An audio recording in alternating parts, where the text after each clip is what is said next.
আসসালামু আলাইকুম সবাইকে নতুন একটা ভিডিওতে চলে আসলাম। আপনারা জানেন নিয়মিত কন্টেন্টে আমরা বিভিন্ন বিষয় সম্পর্কে আমরা আলোকপাত করে থাকি। আজকের বিষয় আমাদের বিষয় বলি আন্তর্জাতিক বিষয় বলি দ্রাঘিমাংশ এবং অক্ষাংশ। দ্রাঘিমাংশ তো তারা সময় দূরত্ব ইত্যাদি নির্ণয় করা এবং অক্ষাংশ দ্বারা আমরা নির্ণয় করে থাকি আমাদের জলবায়ু সংক্রান্ত বিষয়ে বলতে গেলে আমাদের বাংলাদেশের কথা বলে চলে আসে।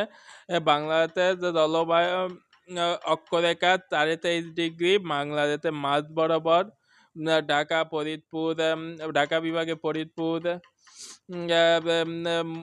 মধ্যভাগ দিয়ে গোপালগঞ্জের মাদারীপুর এর কুষ্টিয়া এই সকল এলাকার মধ্যভাগ দিয়ে একটা কাল্পনিক রেখা অক্ষরেখা যাকে আমরা বলি অক্ষাংশ, এই রেখা চলে গেছে 23.5 ডিগ্রি 0 ডিগ্রি হতে 0 ডিগ্রি নিরক্ষরেখা একটা মাঝ বরাবর যে কল্পরেখা ধরা হয়, যে এখানে পৃথিবীর মাঝ এখান থেকে একটা কল্পরেখা ধরা হয়। এই 23.5 ডিগ্রি মাঝ বরাবর দিকে সূর্য কিরণ দেয় এবং 23 ডিগ্রি সাধারণত তাপমাত্রা বেশি থাকে, কিন্তু আমাদের দেশে নদী নালার কারণে তাপমাত্রা স্বাভাবিক অবস্থায় মিডিয়াম অবস্থায় থাকে।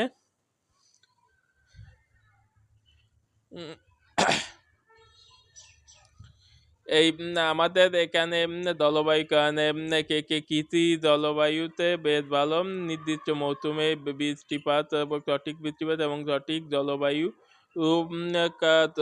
জলবায়ুটা ঠিক থাকে, যা আমাদের আর্থিক এবং উন্নয়নে সম্পর্কিত বেশ একটা কৃষি নির্ভর চলে আসছে। কিন্তু সম্প্রতি জলবায়ু পরিবর্তন এবং কার্বন নিঃসরণের ফলে যে অতিরিক্ত যে লঘুচাপ, অতিবৃষ্টি, অনাবৃষ্টি এবং বিভিন্ন প্রাকৃতিক দুর্যোগের যে তৈবস্থা ক্লাইমেট যারা হয়, আপনারা দেখতে পাচ্ছেন এই সময়টায় বৃষ্টিপাত নাই, আবার আপনি তখন বর্ষাকালে অতি ভারী বৃষ্টিপাতে বিভিন্ন সমস্যা দেখা যায়।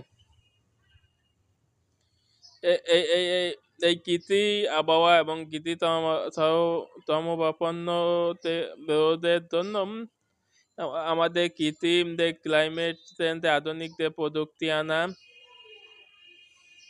নির্দিষ্ট গর্ত খননের মাধ্যমে পানি এই তোমার ধরে গর্ত মাধ্যমে বা বর্ষাকালে পানি ধরে রাখে এবং বিভিন্ন ঘর পলিথিনের বড় ভারী পলিথিনের বা নেট ব্যাগের পলিথিনের ঘর মাধ্যমে জায়গাটা শুষ্ক এবং কাদামুক্ত, যার মাধ্যমে বৃষ্টি পানি বা ঝড়ে গাছপালাগুলো নষ্ট না, এই ধরনের ক্লাইমেট প্রযুক্তি আপনারা তৈরি করতে পারেন। তারপরে আমাদের জলবায়ু মোকাবেলায় আমরা বেশ ভূমিকা পালন করতে পারি, এমনটাই। সবাইকে এই ছিল আজকের এই ভিডিওতে, সবাইকে এ পর্যন্ত ধন্যবাদ।